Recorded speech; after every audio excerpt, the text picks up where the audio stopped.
आप सभी भाई बहनों का आध्यात्मिक ज्ञानात्मक चैनल की बड़ी शिक्षा छोटा संदेश ज्ञान कक्षा में एक बार फिर स्वागत है। आज की चर्चा का विषय है केवल रचनात्मक कार्यों में ही, और नीचे हमने एक स्थूल शरीर शब्द लिखा है, यानी कि आपको अपने स्थूल शरीर के स्तर पर अपने जीवन में केवल रचनात्मक कार्यों को ही महत्व देना चाहिए। देखिए, जब हमने केवल शब्द लिखा है, इसका अभिप्राय क्या है कि जो आपके हमारे जीवन को उत्थान की ओर ले जाते हैं, आपके हमारे जीवन के आध्यात्मिक उन्नति के दरवाजे खोलते हैं। अन्यथा ये जो 5 भोग्य विषय हैं, गंध, रस, रूप, स्पर्श और शब्द, इन विषयों के संबंधित हम जितनी भी भागदौड़ करते हैं, देखिए 4 पुरुषार्थ बताए गए हैं, धर्म, अर्थ, काम और मोक्ष। ये रचनात्मक कार्य में आपके हमारी रुचि जगे, इसीलिए तो धर्म प्रथम स्थान पे रखा गया, क्योंकि धर्म ही मनुष्य का सत्वगुण से संग करवाता है। और अन्यथा ये जो 5 भोग्य विषय हैं, ये तो राजसी और तामसी स्थितियों में ही। देखिए, शास्त्रों में तो स्पष्ट शब्दों में कहा गया कि मनुष्य को अपने जीवन में सत्संग करना चाहिए। सत्संग का अभिप्राय सत्वगुण का संग करने की स्थितियों से ही है। और ये जो अर्थ और काम है, देखिए भले ही इनकी कोई निंदा नहीं है, निंदा उस स्थिति विशेष में है जब ये मर्यादाओं का उल्लंघन कर देते हैं, यानी कि अर्थ और काम धर्म की 4 दीवारी को लांघ जाते हैं, या यूं को कि धर्म की स्थितियों को कमजोर करते हैं। क्योंकि आजकल देखिए 24/7 विषय भोगों की स्थितियां आपके हमारे मन बुद्धि के स्तर पर राज कर रही है, जिसके फलस्वरूप आपके हमारे जीवन में ये जो पशु वृत्तियां हैं, आहार, मैथुन, निद्रा, भय, देखिए ये तो 4 पशु वृत्तियां हैं। यदि हम अपना मिला हुआ जीवन स्थूल शरीर के स्तर पर इन्हीं कार्यों के में ही लगा देते हैं, तो आपके हमारे जीवन की कोई एक आध्यात्मिक उन्नति का जो एक दरवाजा खुलना चाहिए। देखिए, मनुष्य जोनि को कर्म जोनि से तो जोड़ा ही गया है, लेकिन साधना जोनि के विशेष अवसर से जोड़ा गया।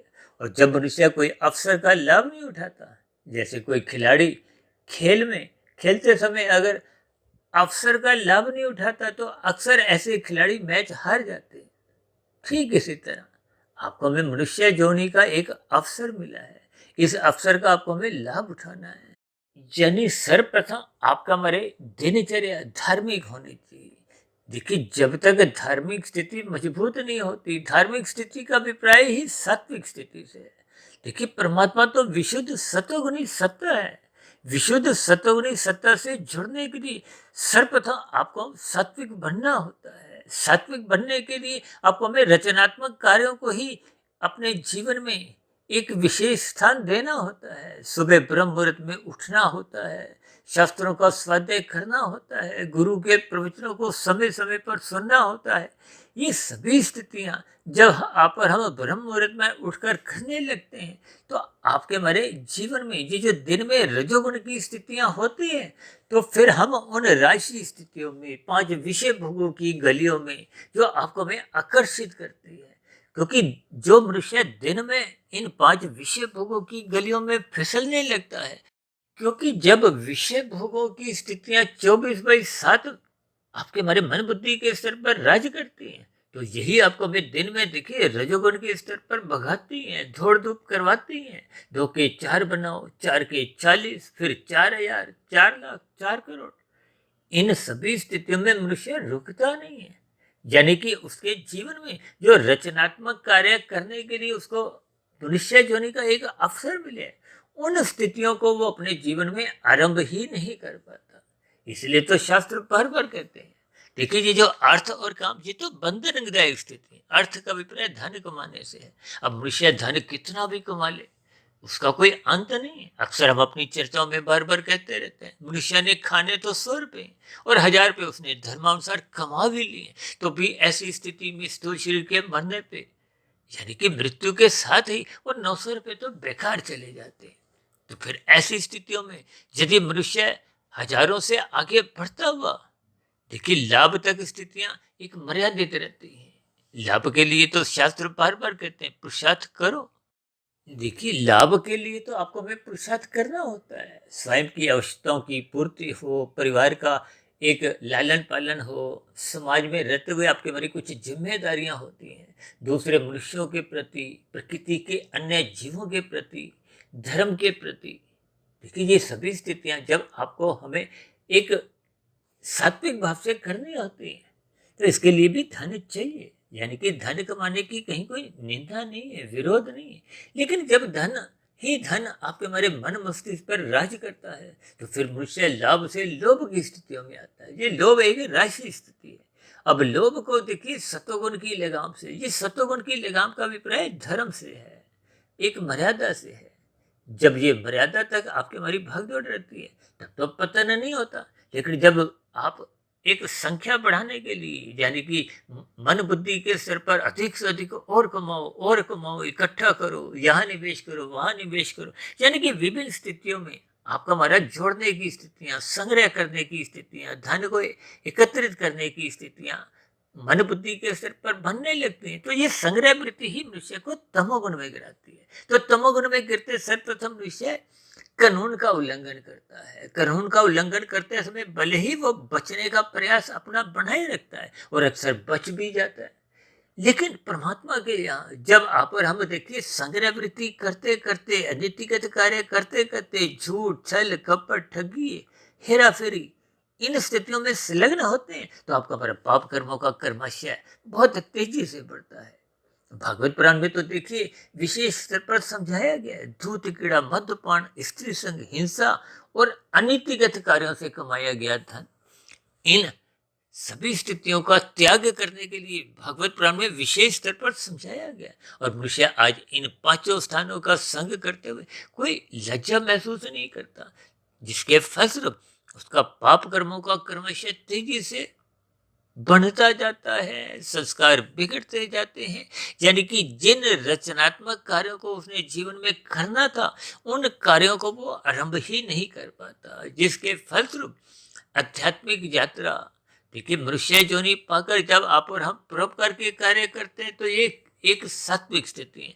जब परोपकार के कार्य निष्काम भाव से होते हैं, तो फिर वो कर्म योग की स्थिति होती है। कर्म योग से अगली स्थिति ज्ञान योग की है, फिर भक्ति योग की स्थिति है। ये योग की स्थितियां ही आपके हमारे जीवन में आध्यात्मिक उन्नति के दरवाजे खोलते हैं। आपके हमारे मन बुद्धि के स्तर पर स्वभाव सुधरने लगता है, कार्यशक्ति के स्तर पर शुभ संस्कार बनने लगते हैं, जो पहले के बुरे संस्कारों को कमजोर करते हुए समाप्त करते हैं, दग्ध बीज करते हैं, जिसके फलस्वरूप कारण शरीर शुद्ध होता जाता है। जब कारण शरीर शुद्ध हो जाता है, तो जो पहले अशुद्ध कारण शरीर था, उसकी बुरी परछाई आत्मा के ज्ञान को ढके हुए थी, परमात्मा से विमुख किए हुए थी, वो अब परमात्मा के सम्मुख करने लगती है, क्योंकि कारण शरीर क्रम से शुद्ध हो गया। शुद्ध कारण शरीर होने से वो जो एक बुरी परछाई थी कारण शरीर की, वो आत्मा के ऊपर से हट जाती है। यानी कि वो जो अज्ञानता की स्थिति है, अब वो एक मूल स्थिति, एक, क्योंकि आत्मा तो देखिए सबके ही ज्ञान स्वरूप है, केवल अज्ञानता की स्थितियां, ये माया के जो रजोगुण और तमोगुण की स्थितियां, ये अज्ञानता लाते हैं। हालांकि रजोगुण देखिए कुछ धुंधली स्थिति है, तमोगुण अज्ञानता की स्थिति है। बस इन्हीं के ही भाव आपको में एक विशेष स्तर पर समझने चाहिए। इसलिए तो हमने देखिए स्थूल शरीर, जो कि तकनीकी रूप से तामसी है, ये पृथ्वी, जल, अग्नि, वायु, आकाश का बना है। इसके सूक्ष्म भूत, देखिए माता के गर्भ में आपके हमारे स्थूल शरीर का निर्माण होता है। इसके पीछे के कारण पांच भोगी विषय हैं, गंध, रस, रूप, स्पर्श, शब्द। इनको तकनीकी रूप से ज्ञान पूर्वक समझना चाहिए, अन्यथा भोग दृष्टिकोण से तो फिर मनुष्य की स्थूल शरीर के स्तर पर ये जो विषय भोगों की गलियों में 24/7 की स्थितियों में ये जो आवारागर्दी होने लगती है, जिसके फलस्वरूप उसके मिले हुए जीवन में ये धर्म की स्थितियां कमजोर पड़ने लगती हैं, तो फिर अर्थ और काम नाचने लगते हैं। तभी तो हम बार बार कहते हैं, अपने इन पांच भोग्य विषयों की स्थितियों को अमर्यादित मत होने दो, नाचने मत दो। इसलिए तो हम बार बार कहते रहते हैं कि धर्म की चार दीवारी इतनी मजबूत बनाओ, इतनी ऊंची बनाओ कि ये अर्थ और काम उस ऊंची दीवार को लांद ना सके, उस मजबूत दीवार को तोड़ ना सके। तभी आपके मेरे जीवन में एक सात्विक स्थिति मजबूत होती है। और सात्विक स्थिति मजबूत होने से ही, देखिए, जैसे आईएएस की परीक्षा में, मुख्य परीक्षा में बैठने के लिए पहले आपको हमें प्रिलिमिनरी टेस्ट पास करना होता है। उस परीक्षा में यदि आप उत्तीर्ण नहीं होते तो मुख्य परीक्षा में बैठने के आप और हम अधिकारी ही नहीं होते। ठीक इसी तरह जब तक आपकी हमारी सात्विक स्थिति मजबूत नहीं होती, देखिए, राजसी और तामसिक स्थितियां तो आपको हमें कमजोर करती है।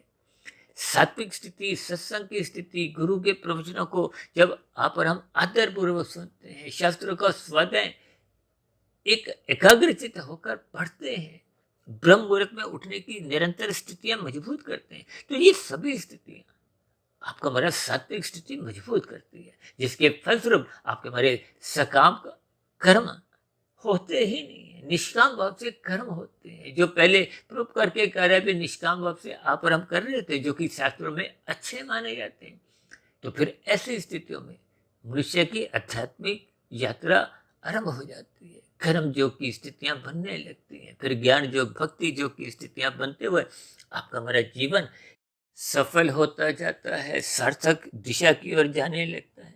देखिए, जब आप और हम शुद्ध कमाई कर जाते हैं तो यही तो आपके हमारे जीवन की एक सात्विक स्थिति है, शुद्ध कमाई है, सार्थक स्थिति है। तो इन्हीं स्थितियों को ही मैंने समझाने के लिए आज रचनात्मक कार्यों को एक विशेष बल दिया है। अन्यथा मनुष्य का जीवन खा लिया, पी लिया, मौज मस्ती कर ली, मनोरंजन की स्थितियों में अपना जीवन बिताते हुए यूं ही राजसी स्थितियां बनी रहती हैं। और राजसी स्थितियां ही जब बेलगाम हो जाती हैं तो वो आपको तमोगुण में गिराती हैं। यही ज्ञान उपदेश गीता में भगवान श्री कृष्ण जी ने अर्जुन के रथ के घोड़ों की स्थितियों को, घोड़ों की जो एक लगाम अपने हाथ में रखी है, यानी कि आपको हमें अपने जीवन को रचनात्मक कार्यों में ही संलग्न करते हुए अपनी सात्विक स्थिति मजबूत करनी है, ताकि आपके मरे ये जो 5 विषय भोगी जो घोड़े हैं वो अमर्यादित ना हो, आवारागर्दी ना करें, ताकि आपके मरे जीवन में आध्यात्मिक उन्नति के दरवाजे निरंतर खुलते जाए। इन्हीं शुभकामनाओं के साथ चर्चा विशेष को आज यही विश्राम देते हैं। कल सुबह फिर मिलते हैं ब्रह्म मुहूर्त ज्ञान उपदेश कक्षा में। तब तक आप अपने आध्यात्मिक मित्र सुधीर भाटिया फकीर को इजाजत दें। आप सभी भाई बहनों को बहुत बहुत शुभ रात्रि। और रचनात्मक कार्यों में लगने के लिए, ब्रह्म मुहूर्त में उठने के लिए मेरी ओर से बहुत बहुत शुभकामनाएं। फिर भी चर्चा संबंधित कोई बात आपको समझ नहीं आई हो, यानी कि आपके मन में कोई प्रश्न हो, या मेरी कही गई बातें आपको तकनीकी रूप से तर्क संगत नहीं लगती हो, तो आपके प्रश्नों के साथ साथ सुझावों का और कही गई बातों पर यदि कोई आपकी आपत्ति हो तो आपकी शिकायतों का भी नीचे दिए गए कमेंट्स बॉक्स पर सदा ही स्वागत है। इस चर्चा विशेष को ध्यानपूर्वक सुनने के लिए आप सभी भाई बहनों का बहुत बहुत धन्यवाद।